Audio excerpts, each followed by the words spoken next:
Worship is all about surrender. And in spirituality, it's only in surrender where we find true victory. Because when we surrender to the Lord, the power of the Lord becomes ours. And our trifle powers and energies stop resisting the divine. And divine will prevails in our lives. Napakarami po mga pamilya ngayon nagkakawatak-watak. Marami mga kamag-anak, mga kapatid, magpipinsan, magkakaibigan, nagkakalayo-layo. Many relationships get broken because we don't surrender our all to the Lord, especially our tongues. The way we talk, the words we say, break relationships. At yan ang ating pag-aaral ngayon kasama ng series on how to have peace in the family. And in this particular time, we're going to discuss stop talking. If you want peace and love to prevail, there are things that are better not said. Dear God, we thank you for your kindness and goodness. And we thank you for the Bible that can become the basis for good behavior that has been effective for thousands of years. Teach us to steady our lives, especially in this onslaught of modernization, where many competing ideas fight for our loyalty. We ask you to continue to guide us that we may have wisdom to subscribe to the highest thought of all, and that is your thought. Your universal, unchanging, powerful, and just thought. Patawarin niyo po kami sa aming mga kasalanan. Forgive us for our sins, cleanse us from all our iniquities. Enable us to see you face to face, to hold your hand, to experience your spirit. Embrace us with your love, O God. Set our spirits free so that we may gain hearts of wisdom. Lead us now, teach us. May your voice be heard. We ask you to be the true and only preacher, O God. Use your servant only as your instrument. At nawa, Panginoon, ang iyong pong kaluwalhatian, kabanalan, karunungan, maghari sa aming kapaligiran. Restore our strength, sharpen our minds, lead us unto greater godliness. In the name of Jesus, your Son, we pray with thanksgiving. Amen. Gaano karami po mga pamilya nagkakasira ang magkakapatid, magkakamag-anak, maging mag-asawa, mga in-laws, dahil sa kadaldalan, dahil sa katabilan, dahil sa pagpapakawala ng mga salita na mas mabuti pa dapat na hindi pakawalan. How to have peace in the family, one of that, stop talking. Stop bad-mouthing. Dapat na tayong tumigil sa pagsasalita ng nakakasakit, hindi maganda, laban sa ating kapwa. Sinasabi man natin ito ng harapan o sa likod niya, pareho hindi maganda ang bunga. Proverbs 11:12, a man who lacks judgment derides his neighbor, but a man of understanding holds his tongue. Tunay nga, ang tao daw na walang bait sa sarili ay nanglalait, nangiinsulto, nananakit ng kanyang kapwa. Pero ang matalinong tao ay pinipigil magsalita. Kung ang sasabihin niya ay maglalayo lang ng loob ng kapwa at hindi naman maglalapit. We have to stop criticizing. Ang kagaling natin sa pamumuna, sa pamimintas. May mga tao na halos ang buong buhay nila, inubos nila sa pamimintas. Pamimintas ng itsura ng kapwa, ng pagluluto ng kapwa, ng ugali ng kapwa. At kung titingnan nyo ang bunga, laging pareho lang. Nagagalit yung pinipintasan, lumalayo ang loob, namimintas din, at walang katapusang bangayan. Kung ito ay ginagamit sa atin, sabi, huwag mong aawayin ang iyong kapitbahay, lalo naman ang iyong kasambahay, lalo ang iyong kapamilya, na ang relasyon mo ay hindi kayang palitan buong buhay kasi meron lang kayong relasyon sa dugo. Sa mga magkakamag-anak, stop gossiping.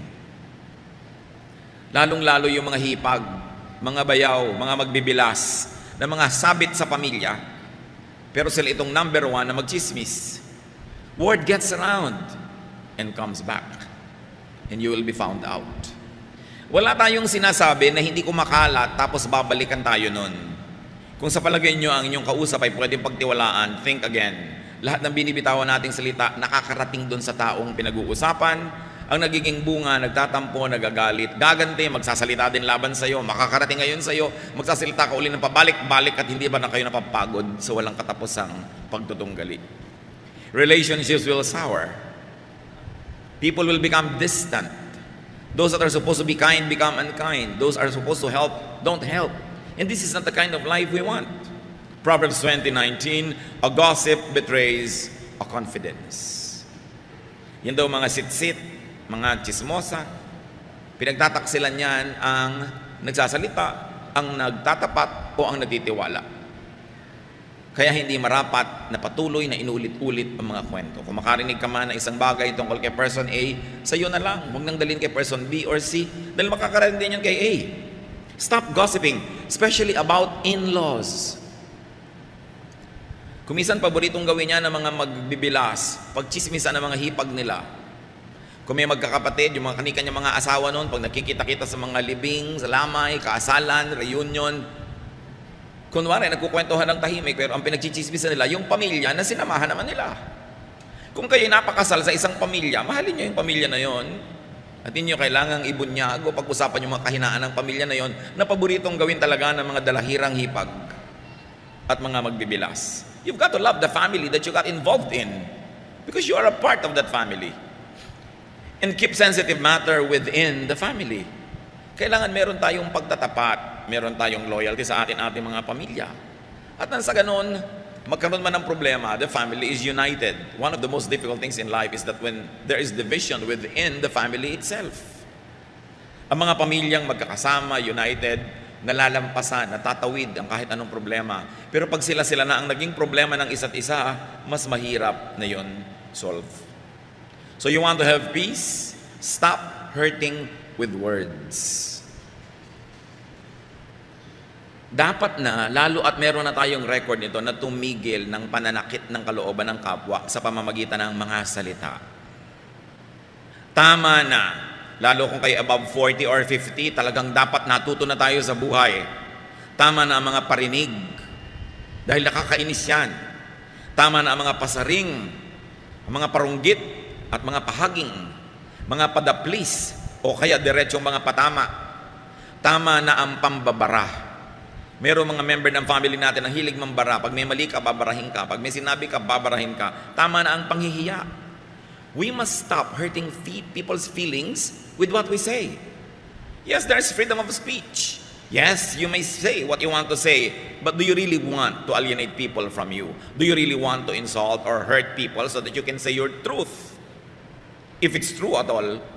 And even if it's true, it doesn't entitle you to declare it anytime, any moment, anyhow. Because for everything there is season and a time for every matter under heaven. Sabi ng Desiderata, speak your truth quietly. Hindi kailangang ipagsigawan. If you're correcting somebody, if you're opposing somebody's idea, it doesn't to be in front of everybody, especially in an Asian setting where people are sensitive, where it is important to save face. Proverbs 12:18, reckless words pierce like a sword, but the tongue of the wise brings healing. Pag daw hindi iningatan ng pagsasalita, pagpadalos-dalos, daig pa ng mga salita ang matatalim ng mga espada na sumusuga, na pagdurugo ang ating kapwa. Pero ang tao daw matalino, pag binitawan ang salita para magpagaling. Hindi para manakit, hindi para lumala. Why hurt others with your mouth when you can heal wounds with the same mouth? What will you really get? What kind of satisfaction or pleasure or happiness will you get out of hurting people, embarrassing people, and becoming disrespectful? Stop talking too much. You want world peace? Just got to have what you say.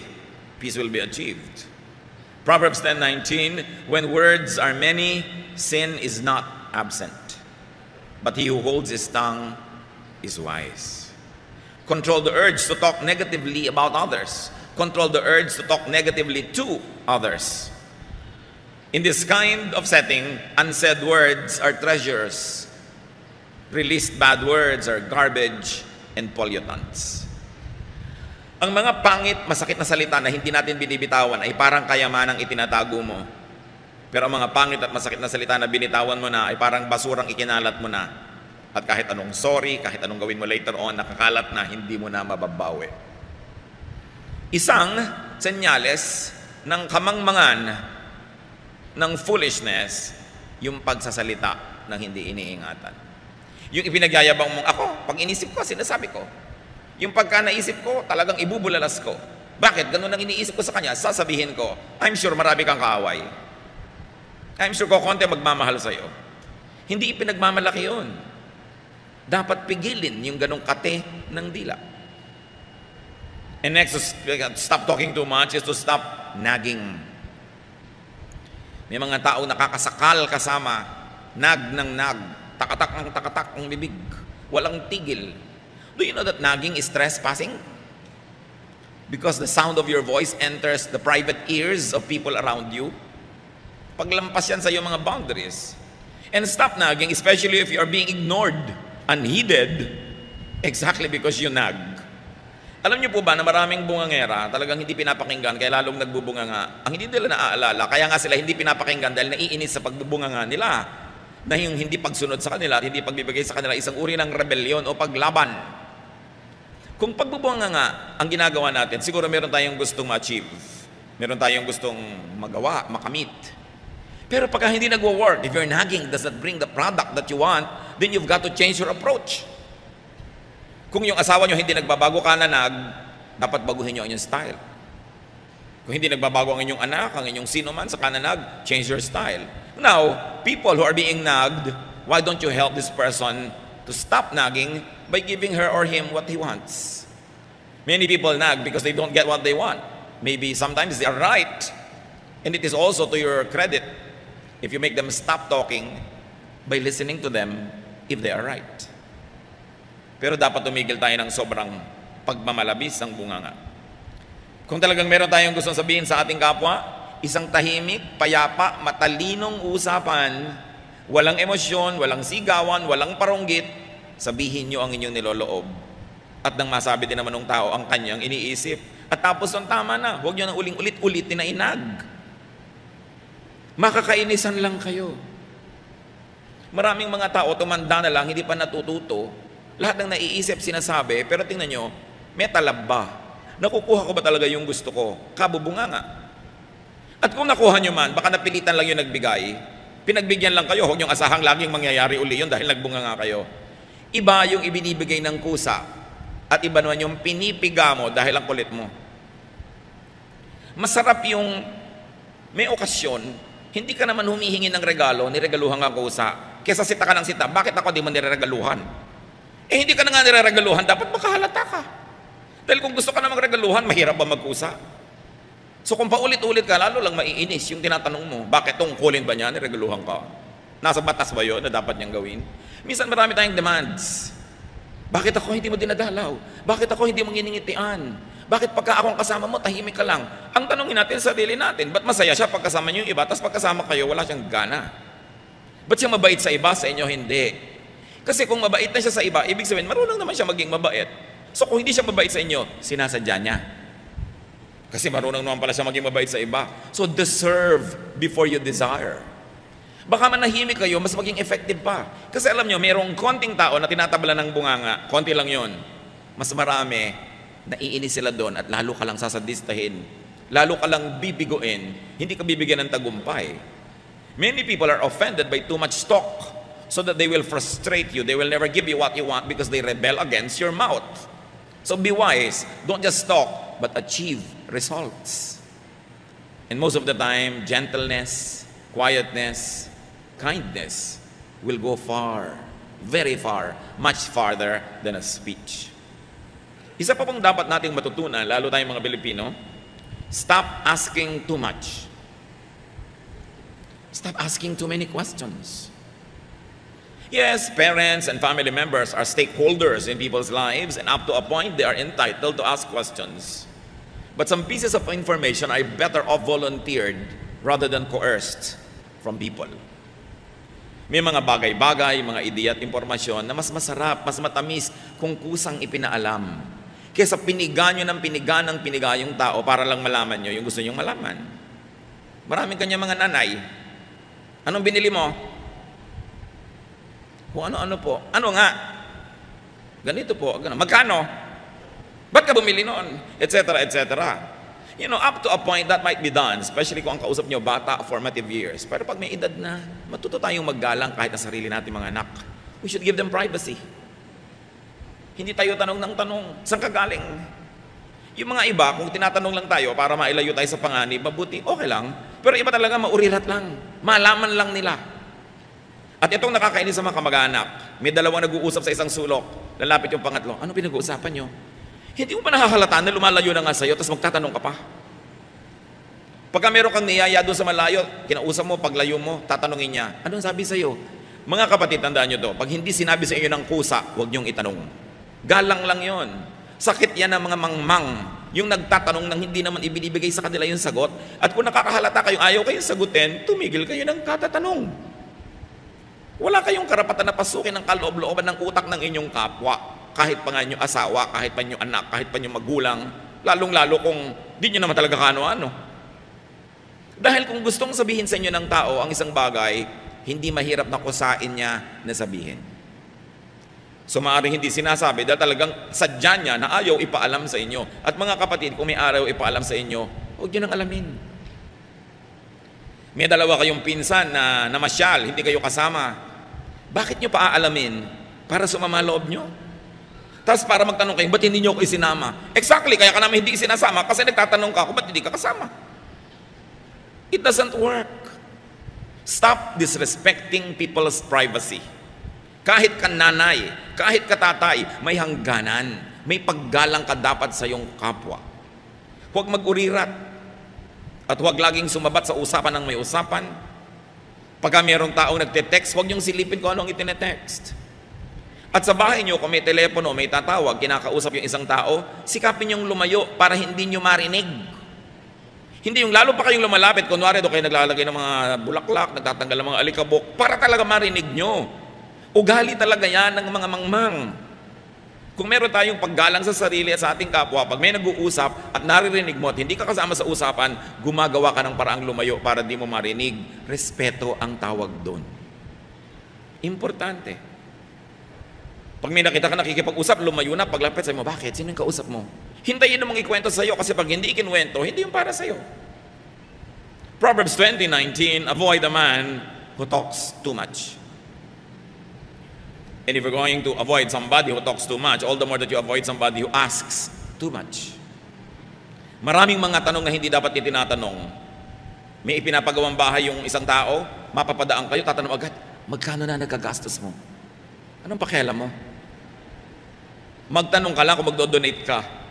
Pag sinabing kapos na nga kami, nalaman mo, may padanagutan ka na tuloy ngayon. O teka, ito yung savings ko, bibigay ko sa'yo. Doon ka pala magtanong. Pero kung hindi ka magbibigay, huwag ka magtanong. Ang dami-dami natin itinatanong sa kapwa, magkano sweldo ng asawa mo sa Saudi? Anong pakialam mo doon? Ang dami nating mga kamangmangan na dapat tayong magising, mga nakakainis na ugali ng ating lahi. Sobrang manghimasok sa buhay ng may buhay. Pag may sarili na yung mga tao, private transaction nila yon, hayaan natin sila. Di ba kayo masasarapan nung nananahimik kayo biglang may lalapit? Alam mo, kanina nakausap ko sa ganon, ganito na pag-usapan namin. Bino-volunteer. Ibig sabihin, gusto nila talaga kayong isali. Gusto talagang kayong pagtapatan o kaya ay hingi ng inyong opinion. Kasi alam nyo mga kapatid, pag ang ugali natin masyadong maurirat, matanong, laging masalita, ang tendency lang ng kapwa, paglihiman tayo. Layuan. Iwasan. Gusto nyo ba yun? You want peace in the family? Stop talking back. Especially when you're in a foul mood. We all have moods. And peace in the family is promoted and kept when you allow people to have their moods and you don't have the same mood at the same time.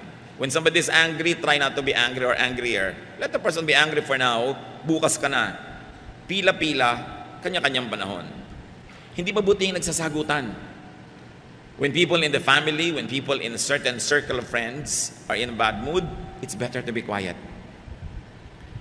Pag galit tayo, pag masama ang ating loob, ang gusto natin ibulalas. Hindi mabuting approach. Nasaktan ang loob mo, may gusto kang sabihin, meron kang panukala, sabihin mo pag hindi ka galit. Pakiramdaman mo rin yung kapwa mo kung maganda yung mood niya bago ka magsalita. Para ang kauwian ng usapan ninyo ay magandang solusyon, magandang bunga, hindi pagkakagalit. At pag may nagsalita na isang napakapangit na salita, ang tendency natin na mas daigin yon. Magkano ka? Sabi mo naman, doble mo. Pero wala tayong na-achieve.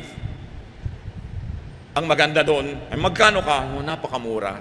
Hindi mo dapat pag-aksayahan ng panahon. Tapos ang usapan. Proverbs 15:1, a kind answer soothes angry feelings, but harsh words stir them up. You know, anger is like fire, but unkind words coming from another person is like wind that fans the fire and makes it force. So avoid talking back, avoid answering back if your words would not be kind, if your words would not be conciliatory or diplomatic, if your words would embarrass others or hurt feelings or alienate people, better not talk.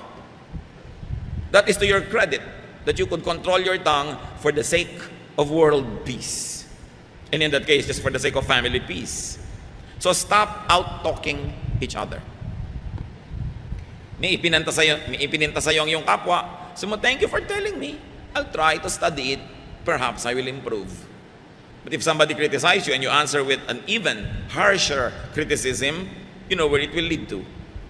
So speak your truth quietly and in the correct time.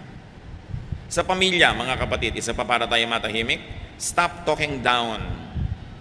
Tama na yung pagsasalita na para kayo amo, para kayong poon, para kayong Diyos. Kahit kayo tatay, kahit kayo husband, kahit kayo nanay, kahit kayo wife, kahit kayo ate o kuya, dumadating ang panahon, nagkakatabla-tabla na lang ang edad ng mga tao. Kasi pareho na lang sila ng alam, pareho ng mga karanasan.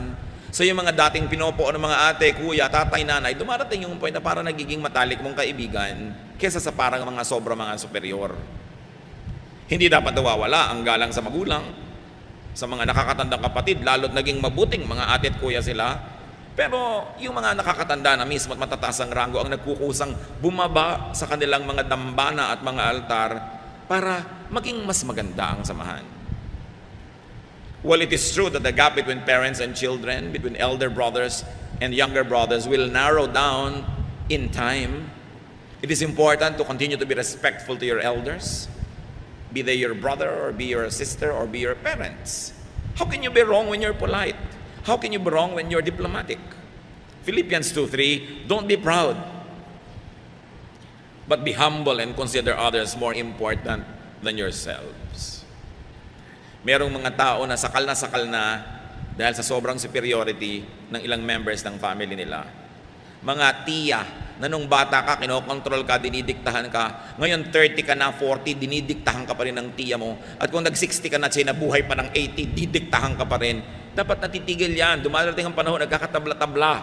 Hindi ka man agree, hindi ka man sang-ayon sa pamumuhay ng nakakabata sa'yo. Pag sila'y nasa edad na, hayaan mo sila. Kung hihingi nila ang iyong payo, salamat. Kung hindi, at lagi mong ibinibigay nang hindi naman hinihingi, lalayuan ka lang. Ang mangyayari ngayon, tatanda ka ng tatanda, ni walang dumadalaw sa'yo, kasi bad ang record mo sa mga pamangkin mo. Bad ang record mo sa mga bata. Do you want that? Napakarami ng mga nauna sa atin na dapat ay kapulutan natin ng aral. Dapat iba-ibahin natin ang ating style. Stop the superior stance. Age and rank levels off, even between parent and child. But parents will always be parents and should be honored as parents. Remember, ang nagbo-volunteer na bumaba, yung nakakataas, pero yung nakakabata, yung mas nasa baba, huwag kayong mga sasampahin yung mga nasa taas at pakialaman sila at lampasan pa sila. Hayaan nyo, if they volunteer, they want to be more friendly, they want to be more accessible, but it's not for you to scale their Olympus. Ang lahat dapat lumagay sa lugar. God is God of order, and every place, every person, everything in creation has its proper place and proper time. Do not cross boundaries that you shouldn't. Even cacti live in the desert. Deserts, flowers like orchids live in shades. Bougainvilleas live under the sun. We all have our places in the scheme of things. And it's important to know where you should stand. Those who take a superior stand must at least be caring and supportive. And must be good providers. Tandaan nyo mga kapatid, sa pamilya, nagpopoon-poonan ka, nagbo-boss-bossing ka, kung good provider ka. Ngayon, kung good provider ka na, hindi ka pa nagpopoon-poonan, better. Pero napakasama naman nung hindi ka nga nagpo-provide, wala ka namang naitutulong, tapos kala mo ka kung sino dyan. Lalong wala yun sa lugar. Ang pinakamasarap, yung may naitutulong ka na, ang bait-bait mo na, pero hindi ka pa nagkukung sino. Maganda yun. Pero yung Akala mo kung sino, wala namang naiaabot, wala namang naitutulong, bunganga ng bunganga, wala namang binibigay. Sobrang mali. At maraming ganong kamag-anak. Kala mo kung sinong alam nila ang lahat, kala mo kay Rurunong, si sermon na nila mga kamag-anak nila. Hindi naman nila tinutulungan. Earn your right to be heard. It's not a birthright to impose your mouth on other people's ears. You earn it. You earn it with your intelligence, with your wisdom, with your kindness, with your charities. But so much better if you have already earned it, but you don't use the privilege and you remain humble and nice. So kaya nagpapakabathala sa inyong pamilya, tandaan nyo, ang pinagmulan ng bathala ay bahala. So sige, bathala ka sa pamilya, pero ikaw ang bahala sa gastos. Ikaw ang bahala sa mga bayarin. Bahala ka sa mga kung ano-ano mga pangangailangan. Ibig sabihin kasi ng bahala, responsible. Meron naman mga member ng family, wala mo lang naiaambag pambayad ng kuryente o tubig, akala mo pa kung sino mga poon. Lalagay ka dapat sa lugar. And especially in the family where relationships are permanent, stop the disrespectful language. More than anything, we remember being hurt by words. Human memory remembers pains, but very especially pains inflicted by the tongue of other people. So you don't want to be remembered negatively. You will pass this way only once. Why make enemies when you can make friends? And in the family, stop the shouting. Mga mag-asawa, kung nagsisigawan kayo, tumigil kayo. The meaning of a word will not change whether you said it softly or loudly, but emotions get affected when you shout. So why don't you just speak your truth quietly? You will achieve better results by not shouting. Shouting is primitive. Minasalubong kayong cobra, sigawan nyo na ubod lakas, baka sakali masindak nyo at umalis. Minasalubong kayong gorilla, sigawan nyo. Minasalubong kayong halimaw, sigawan nyo. Pero yung kausap nyo, asawa nyo, bakit nyo sisigawan? Kausap mo, anak mo, ba't mo kailangan sigawan? So kung galit na galit ka, mamaya ka nalang magsalita. When you're too emotionally affected, delay opening your mouth so you don't have to emphasize your meaning and help it with theatrics, with volume, with shouting. Because the tendency of the hearer is not to pay attention to your content, but to be affected and offended by your method. So mahalaga, huwag magsigawan. Mga mag-asawa, magkatabi ba kayo, sabi nyo, sige, wala na tayong sigawan. Ha? Sinasabi nyo ba? Lalo yung pala sigaw.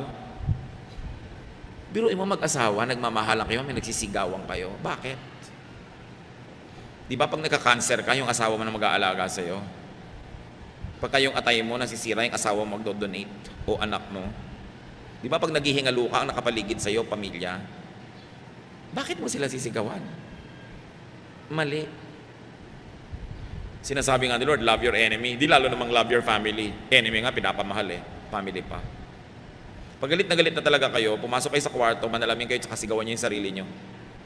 Mailabas nyo lang, kasi hindi naman siguro kayo magdaramdam sa sarili nyo. Pero yung inilabas mo sa iba, pinagdaramdam nila yon. Huwag nyo sigawan, lalo mga bata. Natatakot, nasisira ang loob, nagtatampo. Hindi maganda ang bunga. Do not shout at your spouse. Do not shout at your children. And very especially, do not ever shout at your parents. Dapat, kung may sasabihin ka, sabihin mo ng banayad. Families, you want to have peace? Stop replaying old woes. Tigilan ng hukayin ng mga bangkay ng nakaraan. Yung mga dating sama ng loob, na ito yung nakikita-kita na lang inuungkat. Mga bangkay na naaagnas na, hinuhukay pa sa libingan, pinaglalakad muli.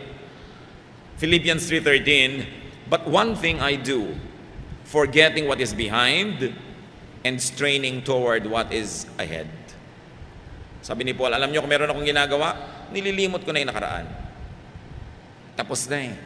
Bakit ko pagagalitin uli ang sarili ko? Bakit ko pagagalitin uli ang mga katabi ko at mga kausap? Ano ang uuwian ng sasabihin ko na pabalik-balikan kong galitin ang sarili ko? Malulugi lang ako, magagalit lang ang kapwa ko. We should be wise. Stop the blaming. Tama na ang tuusan, tama na ang sumbatan. Lalo't na isumbat nyo na minsan, Pag naisumbat nyo na, bayad na. Pag isinumbat nyo uli, kayo na yung may utang. Tama na yan. Dapat tayong tablan ng salita ng Diyos. Hindi na didinig sa kanang tenga, lumalabas sa kaliwa, at igigiit pa rin natin ang katigasan ng ating mga ulo. Baliwala ang lahat. We should move forward and stop provoking family members for showing their ugly side. Proverbs 15:1, a kind answer soothes angry feelings, but harsh words stir them up. Pag daw mabait, banayad, mapagpakumbaba ang ating sagot, galit man yung tao, huhu pa rin ang galit. Ang goal natin, magkasundo, hindi mag-away. So bakit ka magsasalita nung magpapagulo lalo at hindi magbibigay ng kapayapaan? So in the family, stop arousing people to anger, to envy, to jealousy. Kaya marami magkakapatid nag-aaway, sulsul ng kani-kanyang mga asawa, lalo tungkol sa manahan. Sabi, bakit ang kuya mo, namanan niya yung bahay, ikaw, bulok na jeep? Asawa magsasabi nun. Asawa, hindi ka kasama sa pagpupundar ng mga kayamanan ng magulang ng asawa mo. Huwag kang makialam sa hatian. Nagkakagulo ang magkakapatid dahil sa sulsul, ungot-ungot at iyak-iyak ng mga asawa. Yung dating masasayang magkakapatid na paghihiwa-hiwalay tuloy. Kung hindi mo pundar, huwag kang maghangad. Pero siyempre, sasabihin ni asawa, ang mga anak mo, lugi. Siyempre, props yung mga anak niya. Pero siya ang interesado doon. Kaya marami pong kumpanya na matatalino yung magkakapatid, puwera ang mga asawa sa pagraran ng kumpanya. The fastest way to destroy a company is to bring in all the in-laws. Kasi alam niyo ang magkakapatid, ano man ang mga kasalanan niya sa isa't isa, dahil magkakapatid, magkakapatawaran din yan. Magpapasensyahan din. Pero pag may sumaling mga sabit, yan ang nagtatanim, yan ang nagpapalikan ng gulo. Kung magtatayo kayo ng kumpanya, magkakapatid, off-limits ang mga asawa para tahimik kayo. Pero sabi ng asawa mo, I'm business-minded, Daddy. I like to be involved. Sabi mo, magtayo ka dyan sa tabi natin ng make tusok-tusok the fish balls. Use that business, mag-business ka dyan, pero huwag kang sumangkot sa pamilyang ito kasi gugulo. Mahal kita, pero in-laws are like that. So magpakatalino kayo para ang tahimik ang pamilya. Galatians 5:26, let us not become conceited, provoking, and envying each other. So stop talking in a harmful way. Ngayon sana mga kapatid, kung naririnig natin ito, huwag nating titigasan ang ating puso. Huwag nating gagalitin ang ating mga sarili. Ibaba ang ating loob. Tanggapin ang pagtutuwid ng mga salita ng Diyos. After all, these are all from the verses of the Bible. Huwag tanggihan. Buksan ang puso para mas sumarap ang buhay at mas maging kaiga-igaya tayo sa ating kapwa. So you don't only stop talking in a harmful way, but you help people stop talking negatively by inspiring them with your kindness, with your love, with your good manners. Inspire people to sanitize and beautify their language by sanitizing and beautifying your own. And do not tolerate harmful talk. When people come to you talking negatively about other members of the family, don't participate. Discourage it. Huwag makinig sa mga bulong-bulong. Maraming mga maghihipag, magbibilas, tumanda na lang, namatay na lang yung iba, magkakagalit pa. Gusto nyo yun? Dapat baguhin ang ating mga ugali. Psalm 1:1, God blesses those people who refuse evil advice and won't follow sinners or join in sneering at God. Pinagpapala ng Panginoon ang hindi nakikinig sa mga masasamang mga pananalita at sa mga salita ng makasalanan. Aming Diyos, turuan niyo po kami na i-apply ang mga salitang ito sa aming buhay. Forgive us, Father, if we have offended you and if we had done things that contradict the holiness of your words. Teach us to correct ourselves. Ituro mo sa amin, Panginoon, na baguhin ang aming pag-uugali, bata man kami o matanda, para ang nalalabi pang panahon ng aming buhay maging matiwasay, tahimik, payapa. Yung mga nasaktan namin at nagalit ay muling bumalik ang loob sa amin at lumapit ang kanilang loob. Dahil nakikita nilang kami nagbabago. Patuloy mo kaming baguhin ang aming mga buhay, Lord, baguhin ang inyong salita. At sa mga kapwa namin, sa aming mga kapatid na hindi ito ang problema dahil talagang mabanayad magsalita, mahinahon, masarap pakinggan ang mga sinasabi, salamat. Salamat sa ganung ugali na siguradong nagbibigay ng kapayapaan at magagandang bunga sa buhay ng mayroong ganung pag-uugali. Ituro mo sa amin na maging ganun kami, O Diyos. Teach us to continue to change from glory to glory so we can be more and more like your Son, Jesus. Pagbulay-bulayan natin ang mga salitang ito. In some moments of silence, reflect upon that which we have heard and ask God to give you wisdom to apply this in daily life. Patuloy niyo kaming turuan, Ama, sa ilang saglit ng aming pakikipagniig sa iyo ng tahimik. Pukawin mo ang aming loob. Ipakita mo ang aming mga tamang ginagawa para lalo naming maulit at ipamukha mo sa amin ang mga mali at ng maituwid. Magbulay-bulay tayo sa mandali.